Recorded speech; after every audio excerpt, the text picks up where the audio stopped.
Behold, the life-giving cross on which hung the salvation of the world. O come, let us worship him.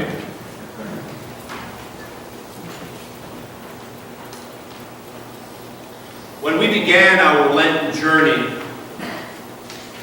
when the ashes were rubbed on our forehead, when we were reminded of our mortality, I stated that knowing our death is a license to live, facing our own mortality is a license to live. I hope that you wrestled with that during your Lenten time, as I hope that you wrestle with it every day. That is a constant ember burning in the back of our consciousness.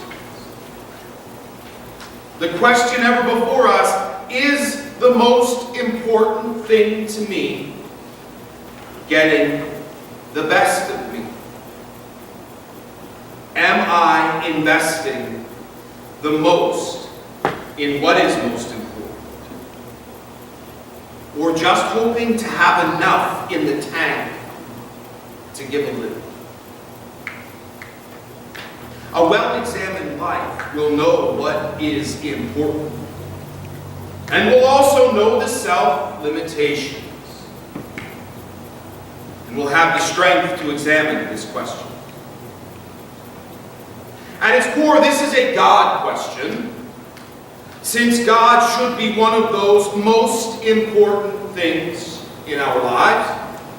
The answer does have an impact to God. So God, in divine grace, has set for us an example. God has shown us how this question is answered, what the true picture of this means, and we see it playing out before us tonight. When we look at this Jesus, this Word made flesh, when we look at creation, to which the Word was instrumental in bringing, as the Scripture says, the Word was with God, and the Word was God, and that nothing came into being without the Word. And we also see in Scriptures, in talking about creation, that it was good. God calls it very good. But it is not the best of what God has done. The bird, the angels, the singing, the presence, the silent night, the cattle's lowing, the shepherds shepherding, whatever shepherds do. All very good. I want you to think about something. The last time we were in this space, turning the lights down, with candles burning, we were celebrating the birth. The last time we were here doing this act, we were looking at the manger. Now that manger has been deconstructed and turned into the cross. But that moment was very good, but not the best. The water to wine, the walking on water, healing Peter's mother, the teaching, the preaching, the challenging of power, the centurion's daughter, Lazarus being pulled forth from the tomb, the possessed man being freed, the blind man given sight, the woman at the well given identity, the feeding of the 5,000, all good, all very good. Powerful mastery over creation, but still not the best. The foot washing, the commandment, the giving of the Eucharist, which we experienced last night, all good, all very good, but still not the best.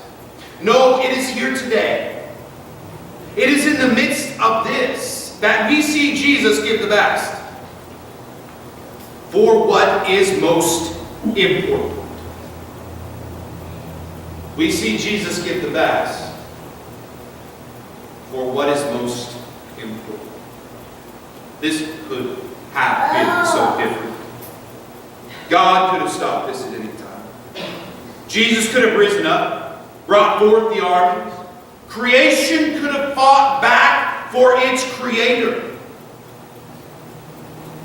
For those Chronicle of Narnia fans, in Prince Caspian at the end, sorry if this is a spoiler alert, you get it anyway.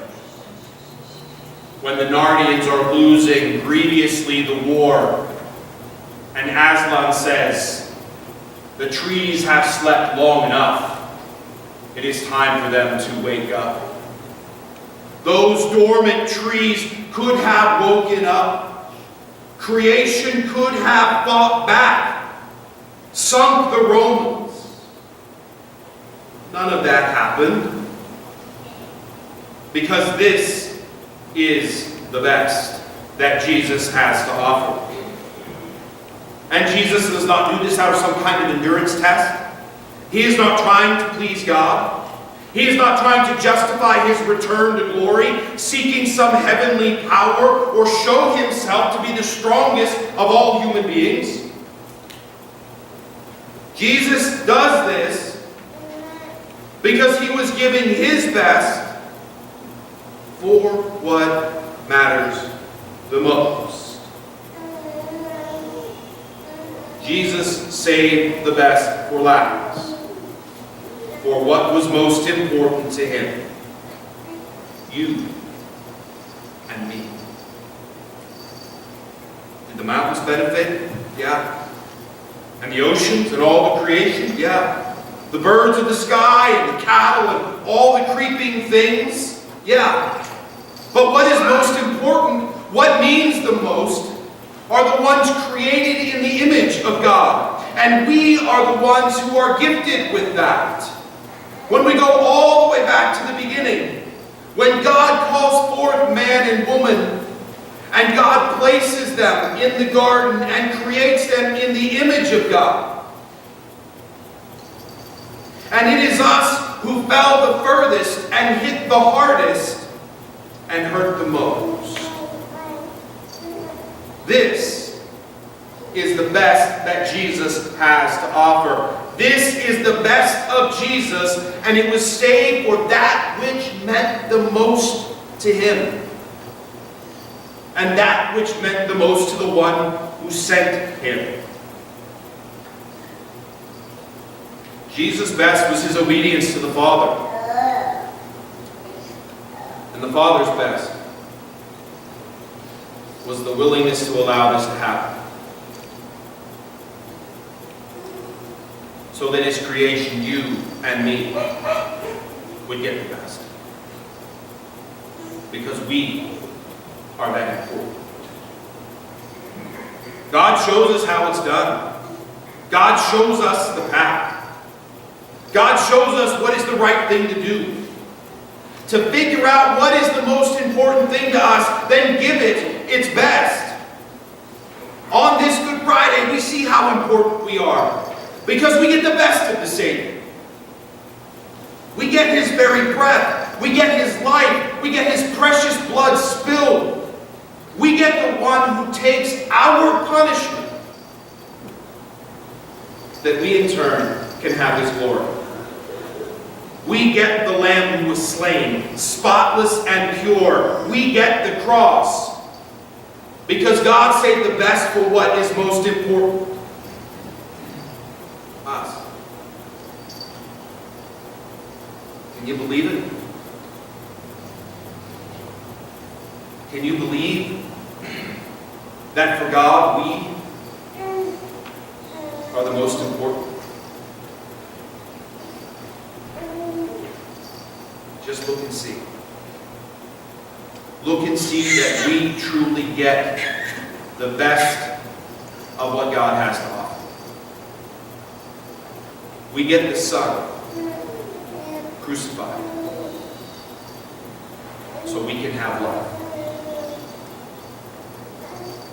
We get the best because to God we are what's most important.